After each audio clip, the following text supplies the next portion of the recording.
Non sono scontentissimo perché comunque so di avere una squadra giovane, molto giovane, e poi so che incontravo una squadra che da 3-4 anni che gioca insieme, quindi si conoscono benissimo, una squadra che lo scorso anno, se non sbaglio, è arrivato terzo o quarto, quindi è una squadra importante.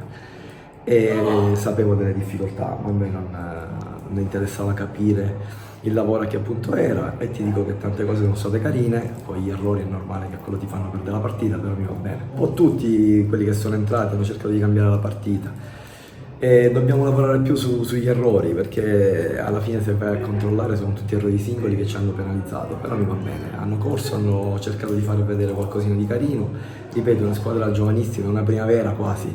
e quindi sono orgoglioso di questi ragazzi e penso che possano divertirsi. Più bello, ti senti più giocatore, forse qualcosa di diverso. Faceva pure molto più fresco di oggi, quindi oggi ho visto la partita del San Vito Marsale e c'era caldissimo, quindi meglio giocare di sera in orari completamente diversi. No, non c'entra niente l'orario, non c'entra niente. Abbiamo incontrato una squadra che fa della sua caratteristica l'aspettare e farti male ogni palla che tu possa regalare, e quindi loro sono bravi in quello e hanno sfruttato tutte e tre volte le occasioni. C'era la possibilità di continuare il progetto, è normale che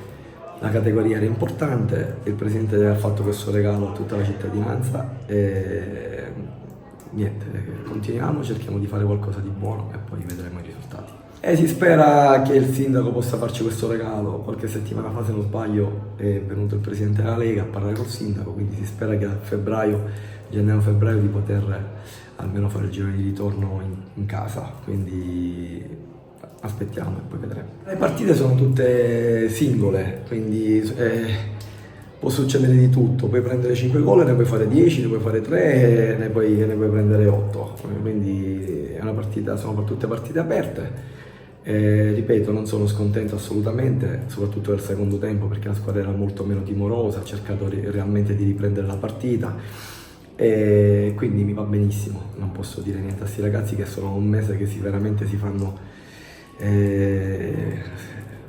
stanno lavorando tantissimo e quindi sono contentissimo. Non possiamo vedere i calendari, noi dobbiamo giocare tutte le partite, quindi non siamo squadra che deve attendere i calendari, no, sappiamo solo che non è un campionato semplice, è un campionato molto molto complicato, ed il bello è quello, andare in campo con